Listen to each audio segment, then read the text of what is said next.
ఎంత దురదృష్టం అంటే అది కొంచెం సెటైరికల్గా అనిపించినా కూడా, వ్యంగ్యంగా అనిపించినా కూడా ఆ బాధను లోకానికి తెలియజెప్పడం కోసం పాపం వాళ్ళు నిన్న ఎక్కడో సోషల్ మీడియాలో వచ్చింది ఒక వార్త. మిత్రుడి జన్మదినం కోసం యూరియా బస్తాను తీసుకొని పోయి బర్త్డే గిఫ్ట్ అని చెప్పి ఇచ్చినారు. సోషల్ మీడియాలో తిరుగుతుంది అది. గతంలో ఇట్లే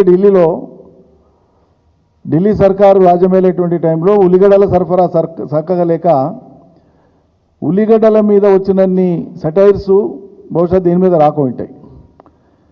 ఆఖరికి ఉల్లిగడ్డను తీసుకొని పోయి బర్త్డేకు హ్యాపీ బర్త్డే అని చెప్పి ఒక ఉల్లిగడ్డని ఇస్తే అదే గొప్ప వరం అనుకునేటువంటి స్థితి ఉంది. ఇక ఉల్లిగడ్డలు కూడా ఇవ్వలేని ఇంత దిక్కుమాల మార్కెటింగ్ ఉంది ఈ రాష్ట్ర ప్రభుత్వాన్ని అని చెప్పి ఆనాడు ఢిల్లీ ప్రభుత్వాన్ని ఉల్లిగడ్డ ఓడగొట్టింది. అప్పుడు జరిగిన ఎన్నికలలో ఉల్లిగడ్డనే ఆనాటి ఢిల్లీ ప్రభుత్వాన్ని ఓడగొట్టింది. వాళ్ళే అంగీకరించారు, ఓడిపోయిన వాళ్ళే. ఈరోజు పుట్టినరోజుకు యూరియా బస్తా బహుమతి ఇచ్చిన రైతులు.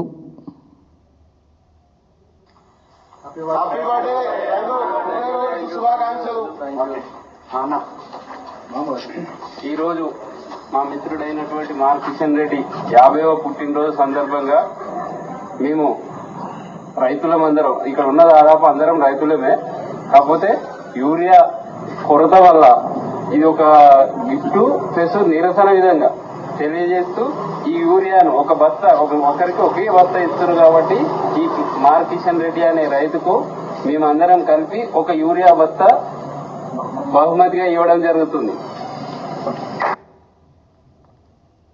సిగ్గుపడాలి ఈ రాష్ట్ర సర్కార్.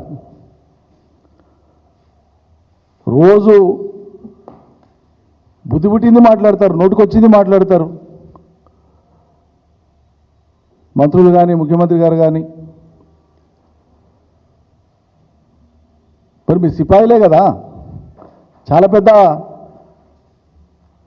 హరివీర భయంకరులే కదా, ఎందుకు చేతనెత్తలేదు? కేంద్రం ఇచ్చినటువంటి యూరియాను సరఫరా చేయడానికి రాష్ట్రంలో ఎందుకు చేతనెత్తలేదు?